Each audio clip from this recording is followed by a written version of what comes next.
Yeah. But what can an Amazon seller really expect from crowdfunding?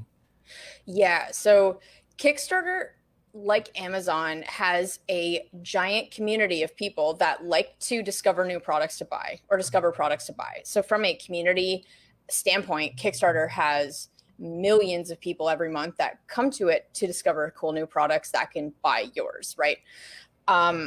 Why an Amazon seller should use it. If you are white labeling products right now, I wouldn't go to Kickstarter.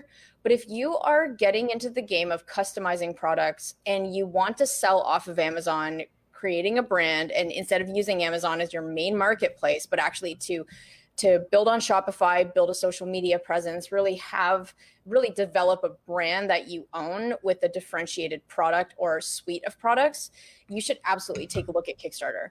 The number one reason why people will use, like sellers or entrepreneurs in general, will use Kickstarter is because it is such a awesome solution to your cash flow problems. So that's the number one thing, because unlike Amazon, so if I go to sell a product on Amazon, I have to first identify the product I want to sell, develop the product, and then order thousands of units and pay for all those units to get shipped to Amazon, and probably sell those products over the course of 3 months to 12 months, depending on how long the inventory lasts. So you're not even making your money back on that inventory for months after you've already sunk in that initial capital. And it's risky because how do you know for sure that this product is going to sell? So Kickstarter really allows you to flip that timeline, so that if you have a product that you want to sell, Kickstarter allows you to create a marketing, essentially post your product on Kickstarter. You have 30 to 60 days to raise, say, $50,000 for the initial capital run of inventory. People, when they support your product on Kickstarter, are pre-ordering your product, which means that when you do a marketing launch on Kickstarter for this new product you have people from all around the world or within the US, depending on where you want to sell, to actually pre-order this product.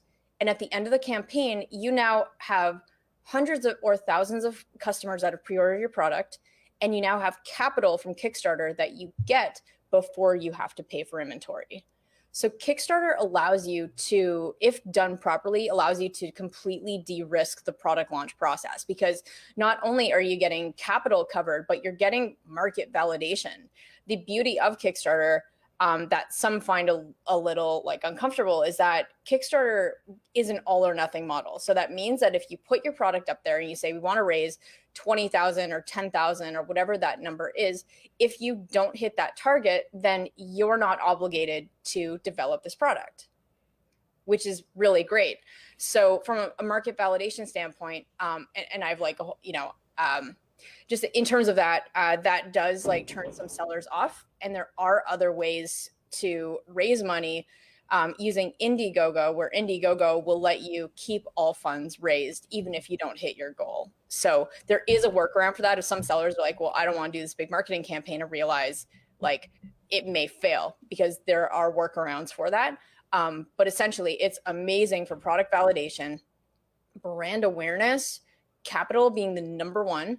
And also just creating an event around a launch forces people to talk about you. You get press. It's going to open up doors for wholesale, retail distribution, partnerships. It just really puts your brand on the map overnight. So there's so many benefits. SEO, there's so many benefits to doing a crowdfunding campaign, that if you are serious about building a brand and you have a product that you've customized to a certain extent, then you should absolutely be looking at Kickstarter.